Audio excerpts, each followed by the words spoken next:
at 26,000 feet over central Germany. On the morning of the 11th of January 1944, a single American fighter pilot looked down through his canopy and counted them. 9 German fighters climbing toward him. His wingmen were gone. 3 of his 4 guns had jammed under G-force. His fuel was below half. He was 400 miles from the nearest friendly airfield. 1,700 American boys were in the B-17s below him. The Book of Fighter Tactics said one thing only: turn west, save yourself, go home. Major James Howard turned into the 9 of them instead. This is the story of why. The morning sky over Essex had been the colour of old steel. January 11th, 1944. RAF Boxted. James Howison Howard was 30 years old. He had fought the Japanese over the jungles of Burma and the Germans over the factories of Central Europe. He spoke Mandarin. He had nearly become a doctor, and in approximately 4 hours he would do something that no other fighter pilot in the European theatre would ever do. His ground crew had painted 2 Chinese characters on the fuselage of his P-51 Mustang, Ding Hao. Very good. He did not know yet that today was the day a Medal of Honor citation would be written for. He only knew the briefing room had been quiet, and the weather had not cooperated, and the bombers were already in the air. To understand what happens next, you have to go back to a boy born in a city most American children had never heard of, in a country most Americans could not find on a map. He was born on the 8th of April 1913 in Canton, what the world now calls Guangzhou. His father was Dr. Harvey J. Howard, an ophthalmologist, a missionary surgeon who had crossed an ocean to save Chinese eyes. The family lived near the river. James grew up listening to 2 languages at once. English at the dinner table, Mandarin in the street. The smells of his childhood were jasmine and coal smoke and antiseptic. He was quiet. He read constantly. He watched his father perform surgery through a small window in the clinic door. It was a strange way to begin an American life. In 1925, when James was 12, the family had moved north to Peking. That summer his father was kidnapped by Manchurian bandits. They held the doctor for 10 weeks. The family did not know if he was alive. When Dr. Howard finally walked back through the door of his own home, thin and bearded and changed, his son James watched silently from the staircase. Some boys learn fear in moments like that. James Howard learned silence. The family returned to the United States. He was 14. He had spent more of his life in China than in his own country. He enrolled in school. He played football. He swam. He studied hard. He spoke as little as possible. He started at Pomona College in California, planning to follow his father into medicine. 2 years in, something shifted. There is no surviving letter explaining why. He left medical studies behind. He had decided he wanted to fly. In 1938, he was accepted as a U.S. Navy aviation cadet. He earned his wings at Pensacola, Florida. He flew Grumman biplane fighters from the decks of the USS Saratoga and the USS Enterprise. He became, by every account of his fellow officers, an exceptional pilot. Calm hands, quick eyes, no wasted movement. For 3 years he flew off carriers in the Pacific. He saw Pearl Harbor in peacetime. He saw the fleet at anchor in the long blue afternoons. He did not yet know how soon all of it would burn. In the spring of 1941, an old Army Air Corps man named Claire Chennault came back to America with a secret. He had been advising the Chinese nationalist government for years. He had a plan to put American pilots in American fighters in Chinese skies to fight the Japanese before America was officially at war. He needed volunteers. He needed men who could fly. He needed them quietly. James Howard signed the papers in June 1941. He resigned his Navy commission. The cover story was that he was joining a civilian company called the Central Aircraft Manufacturing Company. The truth was that he was joining the American Volunteer Group. The world would soon call them by another name. The Flying Tigers. He arrived in Rangoon that summer. He flew a Curtiss P-40 with a shark mouth painted on its nose. For the next 12 months he fought the Japanese in the skies over Burma, China and the rim of the Himalayas. He flew from dirt strips cut into jungle and rice paddy. He drank river water boiled in tin pots. He shot down Japanese aircraft on the same days American newspapers were still calling the war a European problem. By the time the American volunteer group was disbanded in July 1942, James Howard had 6 aerial victories. He was 29 years old. He was already, by any reasonable measure, a war hero. He could have stopped there. That is the part of the story most people miss. When Howard returned to the United States in the summer of 1942, the Army Air Forces wanted him. They wanted his name. They wanted his record. They wanted him to teach. He had real combat experience at a time when American pilots had almost none. He could have spent the rest of the war in a flight school in Texas, drinking coffee on a wooden porch, watching teenage cadets practice landings. He could have come home alive at the end of it. He could have married, gone back to medicine, written a book. He chose the war instead. He asked for a combat assignment. He was given one. He was commissioned a captain in the Army Air Forces and assigned to the brand new 354th Fighter Group, forming up in California in the autumn of 1942. The group was officially designated the Pioneer Mustangs, although they did not yet have Mustangs. They were training on P-39 Airacobras. They were a long way from being ready. Howard took command of the 356th Fighter Squadron. He was a major now. The men under him were a decade younger than he was. Most of them had never been outside the United States. They looked at the unit patches he never explained, at the small Chinese characters on his footlocker, at the way he held a coffee cup with both hands, as if afraid of losing it, and they did not quite know what to make of him. He did not explain himself. He did not tell them about Burma. He did not tell them about his father in the hands of bandits. He just flew. In October 1943, the 354th Fighter Group sailed for England. They arrived at RAF Boxted in November. And there, on a wet airfield in Essex, they were handed something nobody else in the European theatre had seen yet. The North American P-51B Mustang. It was December 1, 1943. The 8th Air Force had been losing bombers at a catastrophic rate. 6 weeks earlier, on the 14th of October, 60 C-17s had been shot down over Schweinfurt in a single afternoon. 600 men, killed or captured in a single mission. The newspapers called it Black Thursday. The deep penetration raid stopped after that. The 8th Air Force had run out of escorts that could reach into Germany until the Mustangs arrived. The 354th Fighter Group was the first unit in Europe to fly the P-51B in combat. It had the range, it had the speed, it could fly to Berlin and back. For the first time in the war, the Luftwaffe was going to find American fighters waiting for them over their own factories. James Howard's name was painted on the side of a P-51B Mustang, serial number 436315. He chose the nickname himself. 2 Chinese characters carried home from a war the rest of the squadron had never seen. Ding Hao, very good. He flew his first escort missions in late December, short hops, probing flights. The Luftwaffe did not always come up to meet them. The weather over the continent was brutal that winter. Engines froze, canopies iced over. Bombers turned back, fighters lost each other in cloud.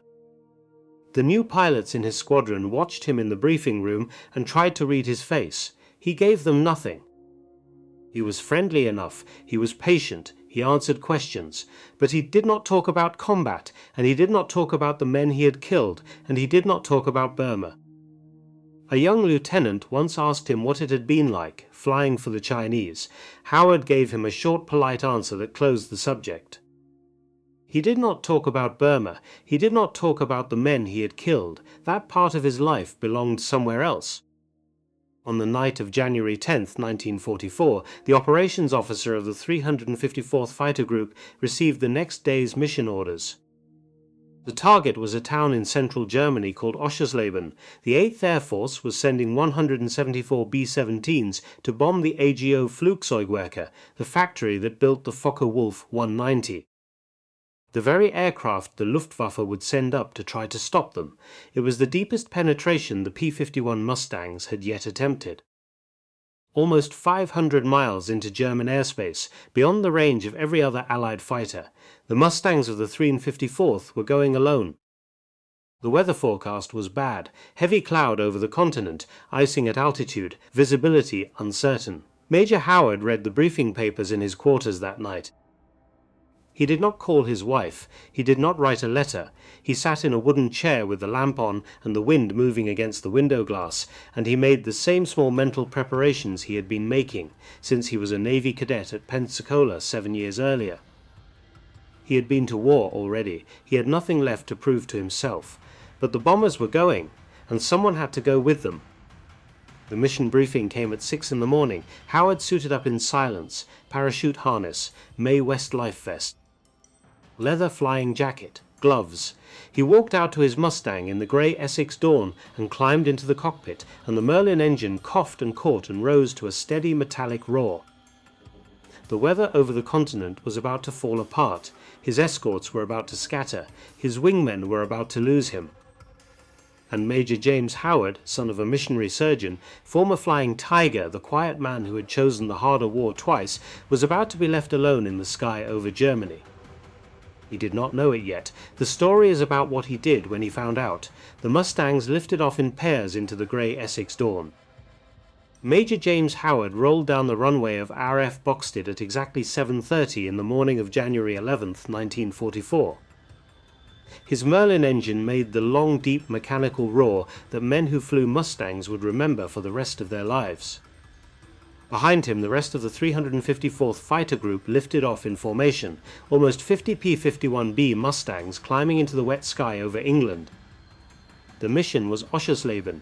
The 8th Air Force was sending 174 B-17 Flying Fortresses of the 1st Bombardment Division to destroy the AGO Flugzeugwerk, the factory that built the Focke-Wulf 190, almost 500 miles into Germany, the deepest penetration of the war so far. Beyond the range of every other Allied fighter except the long-range Mustangs of Howard's group, the weather forecast had said it would be bad over the continent. The forecast was correct. Howard climbed his squadron through 8,000 feet of cloud. The Mustangs popped out into thin, cold sunlight at 20,000 feet. Below them, the cloud deck was a flat white ocean. Above them was the sky over Germany. The Mustangs leveled off and turned east, throttling back to economy cruise, conserving fuel. The Merlin engines hummed at a steady 1700 RPM. The air outside the canopy was 40 degrees below zero. For the first hour, the radios were quiet. They crossed the Dutch coast just after 9. The Mustangs of the 354th Fighter Group were carrying long external drop tanks under their wings.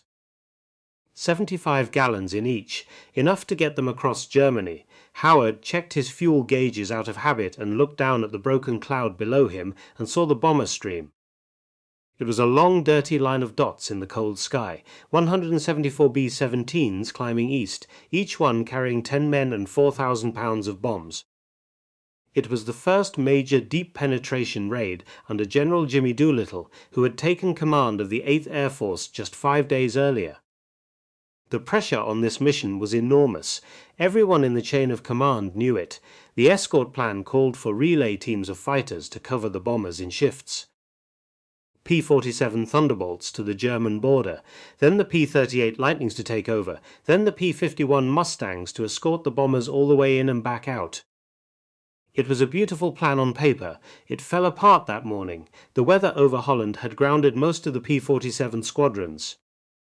The P-38s that did take off ran into engine trouble in the bitter cold air. The Lightning's Allison engines did not like -40. Coolant froze. Cylinders cracked. One by one the twin-tailed fighters peeled off and turned back toward England. The bomber stream pressed on without them. When Major Howard's Mustangs rendezvoused with the bombers near Hanover, they were essentially the only escorts in the sky for over 1,000 American airmen.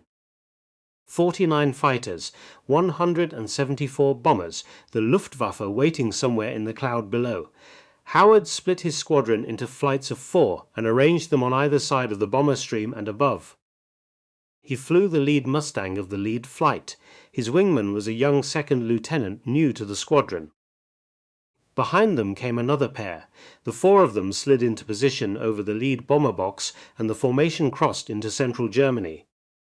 For 30 minutes they cruised east in radio silence. Then the bombers began to take fire. The flak came up in black puffs at 25,000 feet. 88mm shells bursting in clusters around the formation. Howard heard the bomber pilots calling out positions on the radio.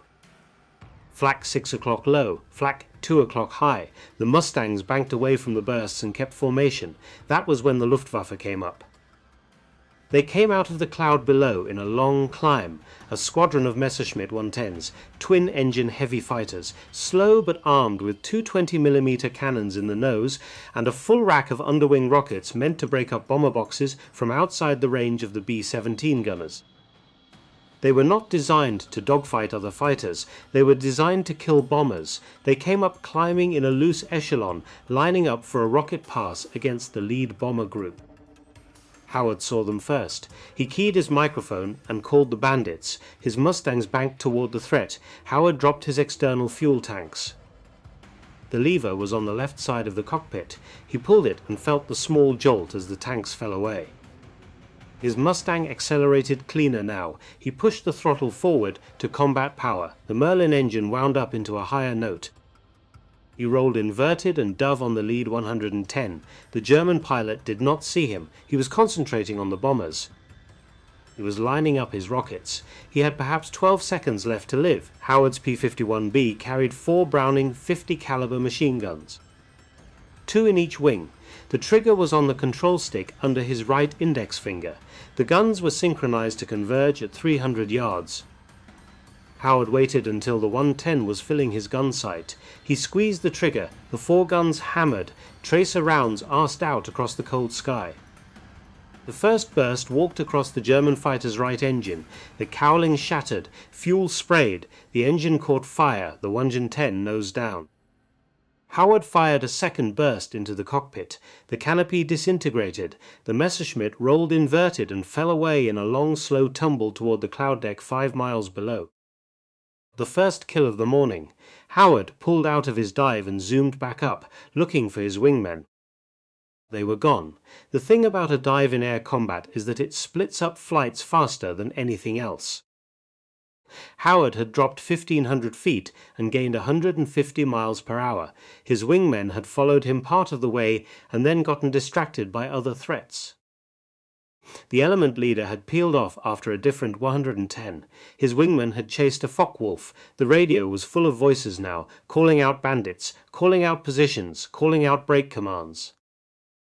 The orderly geometry of his flight had dissolved into 1,000 square miles of three-dimensional chaos. Howard climbed back up to 26,000 feet. He swept his head back and forth, looking. The sky over Germany on a clear winter day stretches 100 miles in every direction.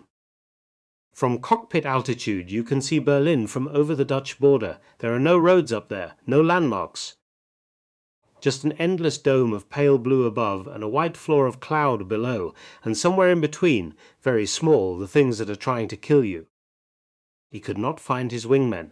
He called them by their radio names. There was no answer. He could see the bomber stream below him. The B-17s of the 1st Bombardment Division were turning onto their initial bomb run, 3 combat boxes of 40 bombers each. They were going to fly straight and level for the next 9 minutes to give the bombardiers a clean shot at the AJO Flugzeugwerk. During those 9 minutes they would be unable to maneuver. During those 9 minutes the Luftwaffe would do everything it could to break them apart. And as Howard looked down he saw what was happening. The bombers were being attacked from above, from below, from every angle. He could see Focke-Wulf 190s coming through the formation in head-on passes, the German pilots gambling everything on a 1-second window of fire because the B-17's chin turret was its only effective forward defense. He could see Messerschmitt 109s slashing in from astern. He could see another wave of 110s setting up for rocket attacks from out beyond the range of the bombers' guns.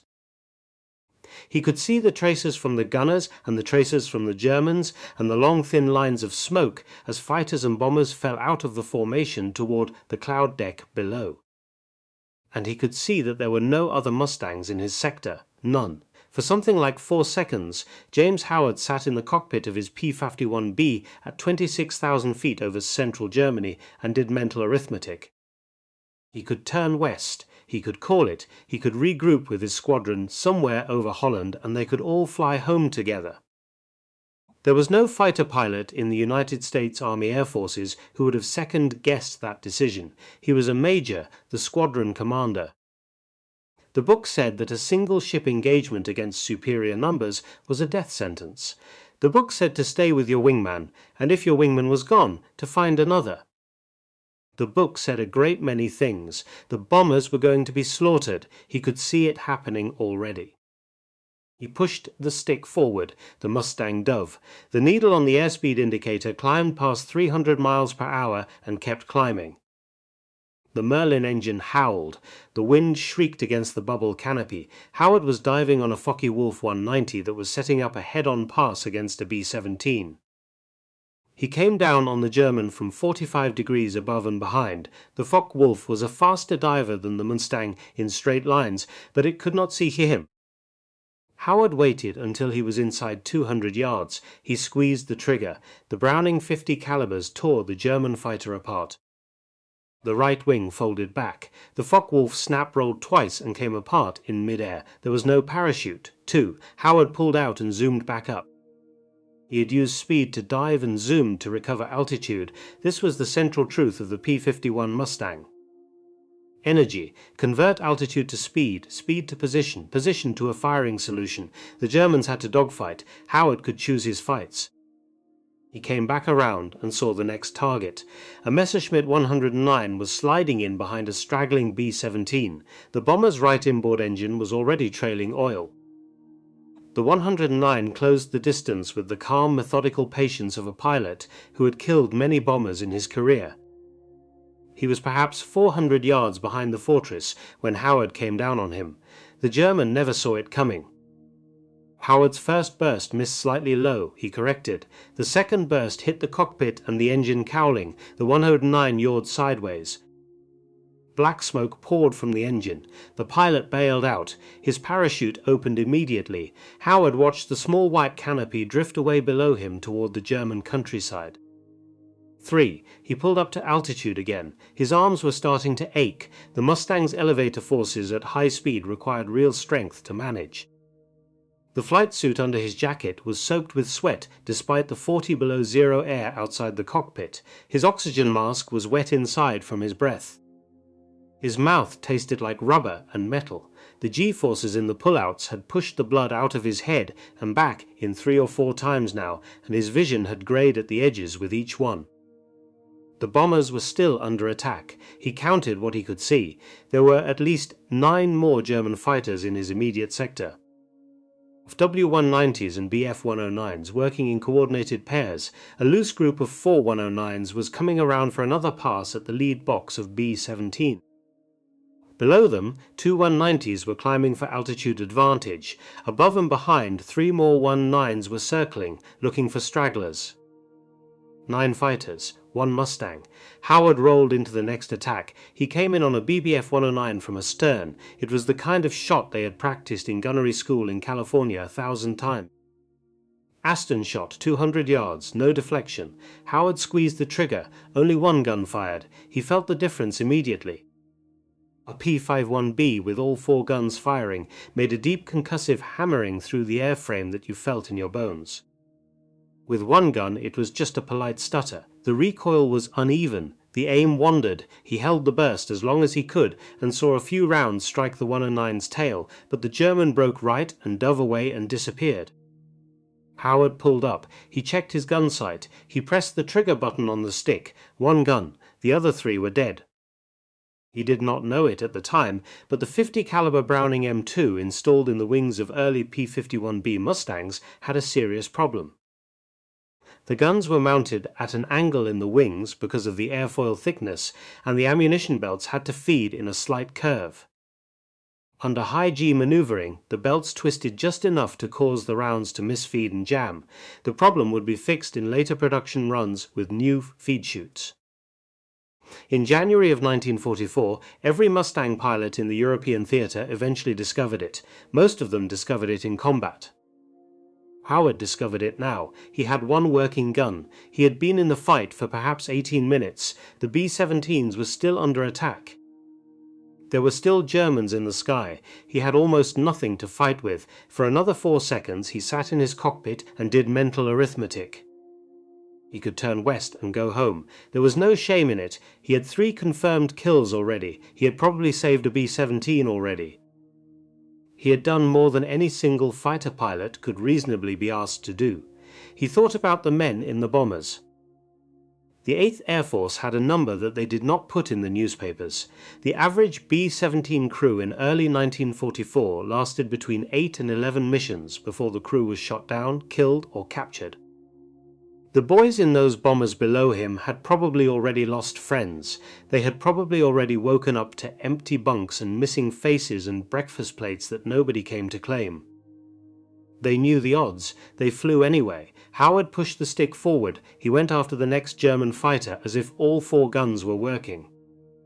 A Focke-Wulf 190 was lining up another head-on pass against the bombers. Howard dove on him at a steep angle from the southern side, and the German broke away early.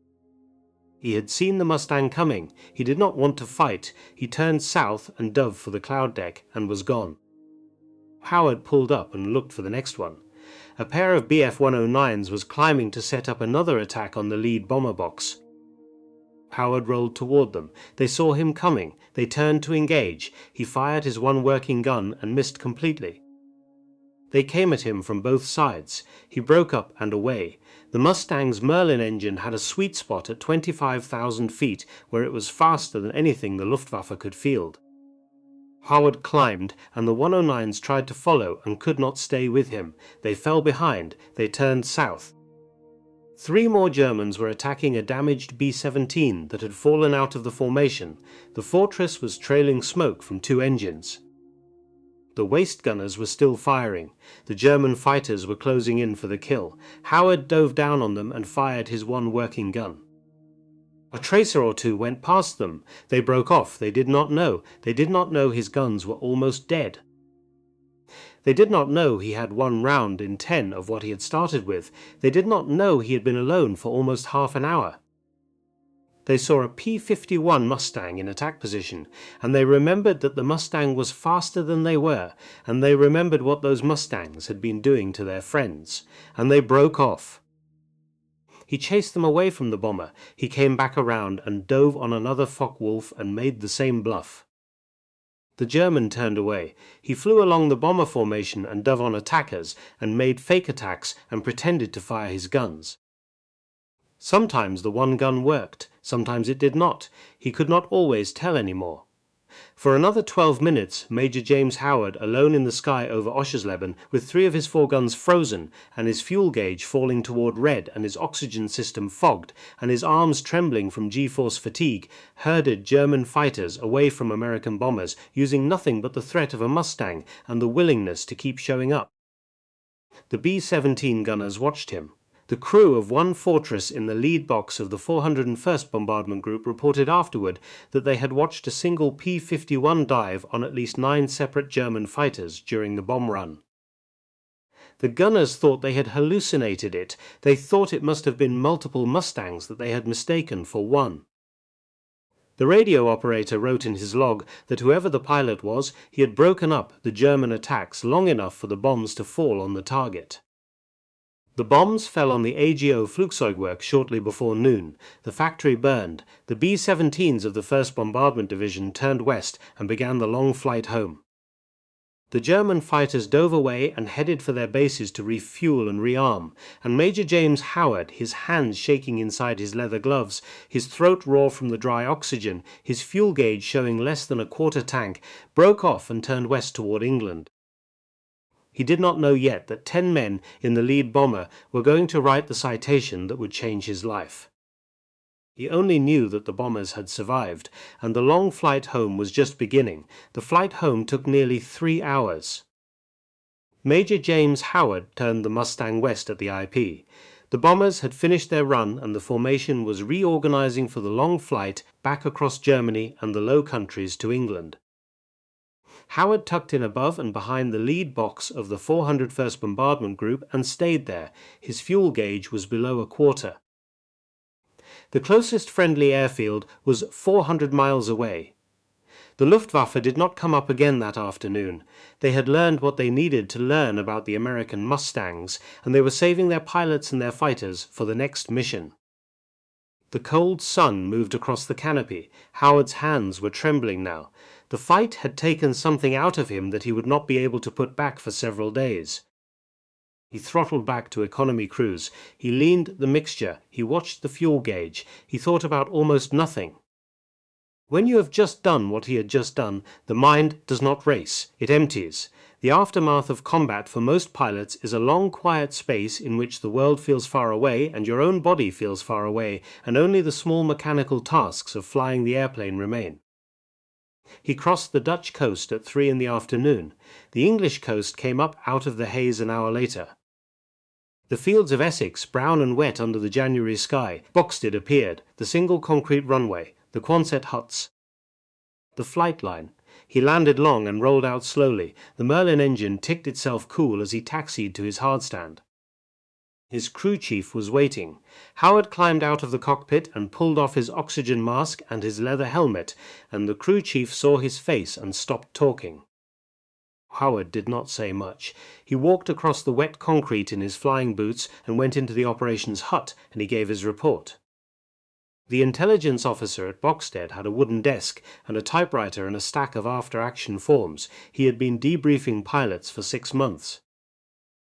He had seen them come back exhausted and silent and shaking. He had seen them come back 10 pounds lighter than they had taken off that morning. He had a quiet way of asking questions. He asked Howard what he had seen. Howard described the engagement. The Bf-110 he had killed first. The Focke-Wulf he had hit on his second pass, the Bf-109 whose pilot had bailed out. He thought he had hit 2 or 3 other German fighters. He could not be sure they had gone down. He had been alone, and he had been busy, and 3 of his 4 guns had jammed in the middle of the fight. The intelligence officer wrote it down. 3 confirmed kills, 2 probables, 1 damaged. Howard signed the form and went back to his quarters.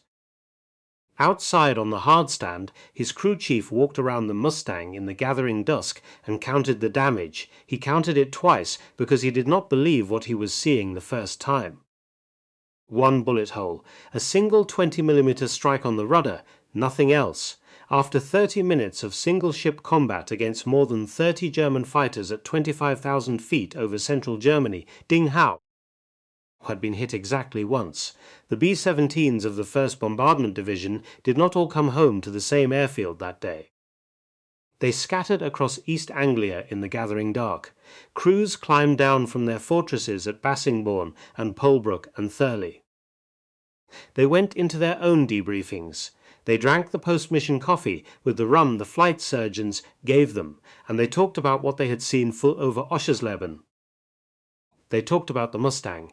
A single P-51, they said, 1 airplane. The man in it had attacked German fighters from every angle for over half an hour. He had broken up rocket passes. He had chased Focke-Wulfs away from damaged bombers. He had dived at formations he could not possibly have shot down with the guns he appeared to have working, and he had bluffed them off the bomb stream by sheer presence. Nobody knew his name, but the crews of the lead box of the 401st Bombardment Group had read the squadron letters on his fuselage. They reported it up. The aircraft belonged to the 356th Fighter Squadron of the 354th Fighter Group at Boxted. By the next morning, Howard's commanding officer had a phone call from the 401st. The 401st was writing him up. The 401st Bombardment Group was commanded that month by a colonel named Harold Bowman. The lead pilot of the squadron that had ridden out the worst of the attack was a captain named Alison Brooks. Brooks had watched Howard's airplane through the cockpit window of his B-17 for nearly half an hour. He had seen the dives. He had counted the German aircraft. He had watched what one man in one airplane had done to keep his crew alive. Brooks wrote up what he had seen. He sent it to the 354th Fighter Group at Boxted with a strong recommendation that the Mustang pilot, whoever he was, be put forward for the Medal of Honor. He attached the witness statements of his gunners. He attached statements from other B-17 crews in the formation. He counted, by the testimony of the men who had been there, at least 6 German aircraft destroyed by the lone Mustang. When Howard found out, he tried to stop it. He told his commanding officer that he had only done what any fighter pilot would have done. He told them that the witness statements were exaggerated, that the bomber crews had been under stress, that 3 confirmed kills was already a generous accounting. He asked them to send the recommendation back. They did not send it back. A correspondent from the Army newspaper Stars and Stripes came up to Boxted that winter. His name was Andy Rooney. He was 25 years old. He would later become one of the most recognized voices in American journalism. In January of 1944, he was just a sergeant with a notebook, and he had been told to interview a Mustang pilot named Howard, who had done something remarkable over central Germany. Rooney sat across from Howard in the officers' mess and asked him about the mission. Howard answered the questions politely. He confirmed the dates and the details. He gave Rooney the names of the bomber crews who had witnessed it. He did not embellish anything. Rooney asked him, finally, why he had stayed when he could have left. Howard thought about it. Then he gave Rooney a sentence that Stars and Stripes ran the following week and that newspapers across America picked up afterward. "I seen my duty," he said, "and I done it." That was the entire quote. It was not the answer Rooney had expected. It was not poetic. It was not heroic. It was the answer of a man who had thought about the question for less than 2 seconds, and who was now finished talking about it, and who would never speak about the Oschersleben mission again in any meaningful detail for the rest of his life. Rooney wrote it down. The story ran. The newspapers picked it up. Howard's mother in the United States clipped the article and pasted it into a scrapbook and said nothing to her son about it in her letters. The Medal of Honor was approved by the War Department that spring. On the 27th of June, 1944, 3 weeks after D-Day, in a quiet office in London, Lieutenant General Carl Spaatz, the commander of the United States Strategic Air Forces in Europe, presented it to Lieutenant Colonel James Howard. The Normandy beachhead was still being fought for. The Allied armies were pushing inland from the coast through hedgerows that killed men by the thousand. The summer of 1944 was already becoming the bloodiest summer in American history. The newspapers were full of names of the dead and the missing. Spaatz read the citation aloud in a small room with a few witnesses. He pinned the medal to Howard's tunic. He shook his hand. Howard stood at attention. He said nothing. He was the only fighter pilot of the United States Army Air Forces in the European Theatre of Operations to receive the Medal of Honor for aerial combat. He would be the only one for the rest of the war. The medal went into a small wooden box that night. The Oschersleben mission was swallowed up in the larger story of the long bloody summer, and the world moved on. Howard finished out his combat tour with the 354th Fighter Group. He flew more missions. He shot down more German aircraft. He took over command of the 354th Fighter Group itself for a period. By the end of his combat tour, he had 6 aerial victories in Europe to add to the 6 he had scored in China with the Flying Tigers. 12 in total. He could have stayed in the Army Air Forces. He could have made his career out of the war. He could have become one of the famous American fighter generals of the post-war period. He went home instead. He returned to the United States in late 1944. He married. He settled in St. Louis, Missouri. He became director of aeronautics for the city, running Lambert Field for many years. He founded a small engineering company called Howard Research and later sold it to Control Data Corporation. He bought a small airplane and flew it on weekends. He raised a family. He did not move to Florida until 1977, when he retired. He never wrote about Oschersleben for nearly 50 years. He served in the Air Force Reserve after the war and rose eventually to the rank of Brigadier General. He gave a few interviews. He attended a few unit reunions. He was a guest at the dedication of a small monument to the 354th Fighter Group. But he did not make a career of being the man who had won the Medal of Honor over Germany. In 1991, when he was 78 years old, he sat down and wrote a memoir. He called it Roar of the Tiger. It was a quiet, well-made book about his life and his service. It covered his childhood in China. It covered his Navy years. It covered his time with the Flying Tigers in Burma. It covered the formation of the 354th Fighter Group and the long winter of 1943 and 1944. The chapter on the Oschersleben mission was less than 10 pages long. He treated the central event of his life the way he treated most things. Plainly, briefly, without ornament, he described what he had done. He named the men who had been there. He gave the bombardment groups their proper credit. He did not pretend it had been easy, and he did not pretend it had been heroic. It had been a piece of work that needed doing, and he had done it, and that was as much as he had to say about it. He kept flying his small private airplane until he was nearly 80 years old. He died on March 18, 1995, in Bay Pines, Florida. He was 81 years old. The Medal of Honor he had not wanted, and the citation that another man had written for him, and the gun camera film of a one-engined Mustang chasing German fighters away from American bombers in the cold blue sky over Oschersleben, all of it survived him.